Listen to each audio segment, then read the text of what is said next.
Hello, everybody, and welcome back for another episode of Unpacking with Sarah. I'm your host, Sarah Westbrook.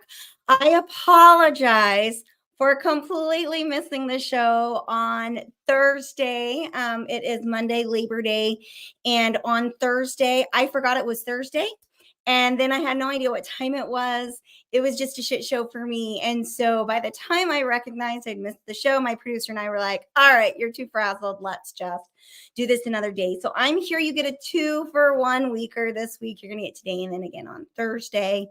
And so I just wanted to say thank you so much to those of you who understand. And for those of you who are judging me, fuck you. All righty. So here we go.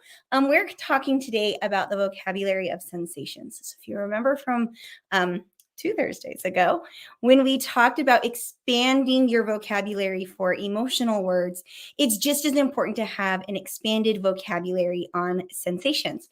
So we say that our feelings are feelings because we feel them, but what do they feel like? Now I'm going to say all those feels, my editor would be pissed and she'd be like, that's too many feels. Come up with other words for feelings. And that's exactly what we're doing today. The reason is because as we expand our vocabulary on what our feelings actually feel like. So instead of sad, we're going to talk about heavy, dark, hot, cold. Does it have a color? Does it tingle? Does it ache? Does it stab? And those are just some of the simpler ones.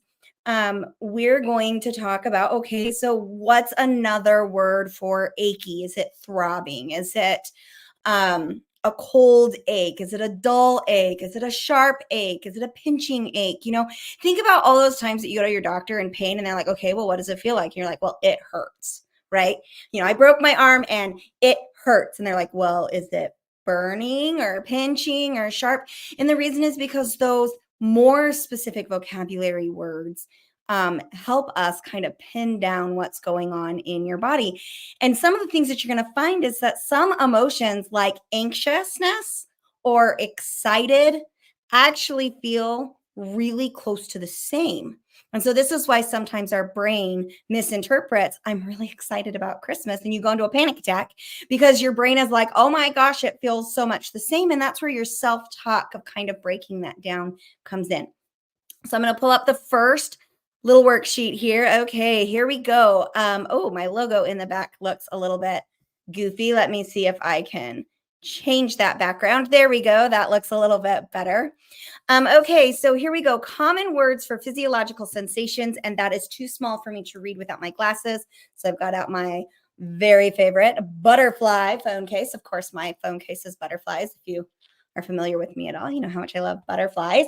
But let's talk about expanding our vocabulary for physiological sensations. So this worksheet that I have shared with you comes from sensoryhealth.org. And I love stuff from Sensory Health because it really helps with sensations. And so they say, angry, it might feel like burning or clenched or constricted, dense, energized, explosive, fiery, hot, impulsive, knotted, red hot, and rush. Now, as you can tell, some of these words aren't necessarily physiological sensations, but it's the best words that we have to describe the energy that is coming from those physiological sensations. If I look here, we also have what we call positive affect. Now, remember, positive and negative does not mean good or bad. Positive and negative means with the energy or to terminate the energy. And we're actually going to do a show on that here in the near future, the difference between positive and negative versus good or bad versus comfortable or uncomfortable. So when we're talking about sensations, let's go with comfortable or uncomfortable rather than positive or negative, because positive and negative, we're going to get lost in the weeds there. I'm going to get lost in the weeds and you're going to be like, what the fuck is this lady talking about? And I am talking so fast today because we've got so much information to get through.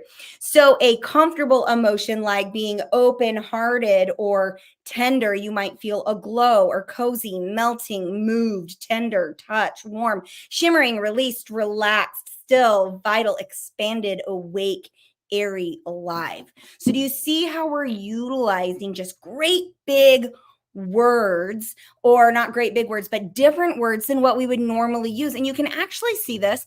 So do you remember this worksheet? We talked about this worksheet. We've brought it up several times because it is my favorite to utilize with my clients early on in therapy because it's so versatile in what you can use it for.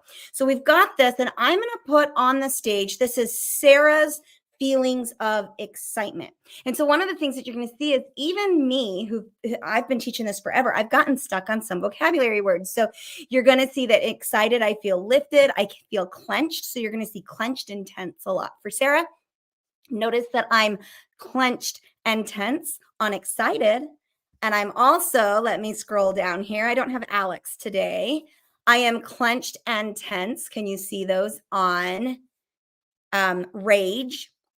And I'm clenched and tense on envious. So as you can see, a lot of these physiological words, we get stuck. Now, I don't need all new physiological sensations because excited does feel tense in some areas of my body for me, both when I'm excited and when I'm angry and when I'm envious, especially when I'm bitter or pissed the fuck off.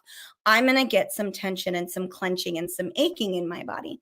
But as you look at this filled out worksheet, you can see that my feet feel ready with excited. And I know that because I feel like I'm going to jump up and down. So what does ready feel like? And I might have put in here that my ankles and my feet feel jumpy, like I'm ready for action. I'm ready to move.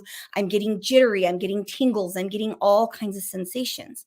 Again, as you increase your emotional vocabulary and your physiological vocabulary, what really happens for you is a better understanding of what's going on in your body.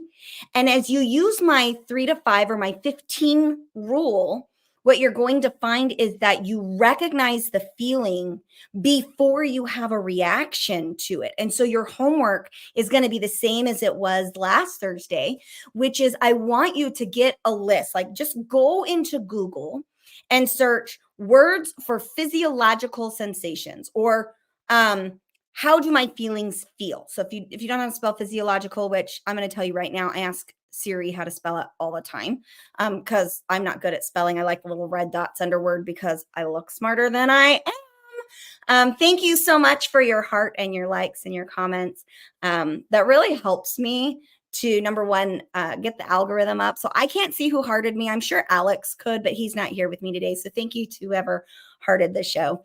If you're like me, remembering how to spell is difficult. Okay, so back to this. What I want you to do is the 3 to 5 word or the 3 to 5 homework. I want you to pick one new physiological sensation word and start 3 times a day for 5 days.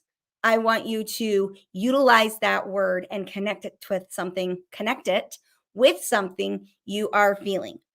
In that 5 days, I want you to add a second word and use the first and the second word 3 times a day for 5 days. In 5 days, you add the third word and you do the same thing again. Use those 3 words, identify an emotion that they go to 3 to 5 times a day for 5 days. Okay, this is Sarah's rule of 15. 3 times 5 is 15, and I use this all the time.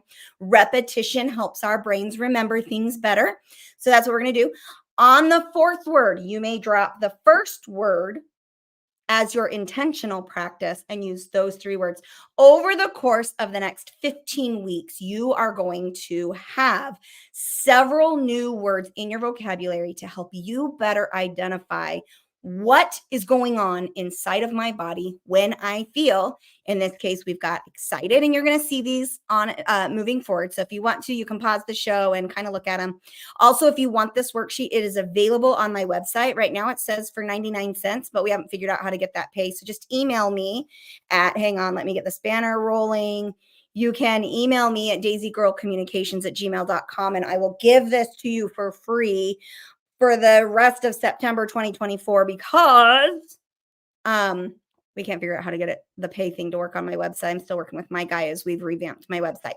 We've got this here for envious. This is what Sarah feels inside her body. This is what I feel inside my body when I've got some envy going on. Okay. I'll give that one just another couple of seconds for you to glance over. Again, if you want to go through this kind of closer and look at it, just pause your screen if you're on YouTube or watching this live. If you are in the podcast, shoot me an email and I can send it to you and just ask what is your joy? What is your envy? What is your rage? Here's my joy. And I picked the colors. Yay, because joy feels yellow and we're green with envy. Did you guys see that? Green with envy. Ha ha, I'm so funny. Okay. So there's the joy. This is what Sarah feels in her body. And then you're going to actually see, I challenge my listeners to see my limited vocabulary on sensations. There's actually books. When I wrote my book, I had to get a whole book on just physiological sensations because my editor was like, you've used this word too many times. And I'm like, but I like it. All right, here we go. Add to stage. There's Sarah's rage feeling. So again, let's review your homework, okay? Your homework is pick one new word that you don't use very often, that you feel on a regular basis. So go find a resource list somewhere, okay? If you need to, I'll put this resource list back up for today. Thank you so much, sensoryhealth.org, for making this available on the web for free. So your homework is pick one new word that you feel when you have an emotion. Consciously utilize that word 3 to 5 times a day for 5 days. Add a second word, use both of those words 3 times a day. At least 3 times a day. So 3 to 5 times a day for the next 5 days. Add a third word, 3 to 5, 3 to 5. Add a fourth word, take away the first word and use these new 3 words until it becomes natural for you to expand that vocabulary of your sensations. Again, remember that we are here trying to bridge the gap. Counseling is fucking expensive, y'all. When I'm seeing people in clinic, like my cheapest rate's 125, my average rate is 150, and I'm considered inexpensive. Okay, I don't know who the hell you are, but that's fucking expensive. But that is how much it takes for me to run my brick and mortar practice. And so I really want to bridge the gap so that you do not have to pay $150 a session to learn some of these very basic mental wellness things. I want you to take what you're learning here and then utilize that with your own personal life coach, mental health counselor, licensed professional, wherever you're going for your mental wellness care, your behavioral health care. I want you to be able to go already armed with this knowledge, because then you're starting counseling 12 sessions ahead. And that helps you save money. We're bridging the gap between the theory, so all those self-help books you read, and the application, how to actually put it into use to improve your own mental wellness. Last reminder is that the name of the podcast feed, so Spotify, Apple, or wherever you're getting your podcast, the name change on that feed is going to become Unpacking Sarah. Unpacking Sarah. Guys, you don't have time for that. There's a lot in here. Okay. Unpacking with Sarah is the name of the new podcast feed. So we're switching it out from Unpacking Mormonism with Sarah. I'm sorry, I can't talk today. Like, blah, blah, blah. Unpacking Mormonism and Other Religious Trauma has been changed to Unpacking with Sarah, so that we can broaden our audience and talk about a lot more topics on a regular basis. Thanks again so much for joining me. Always feel free to like, comment, subscribe below. Please just click that button. It helps our algorithms get out there so that more people can benefit from the content that we're putting out there. Thank you so much.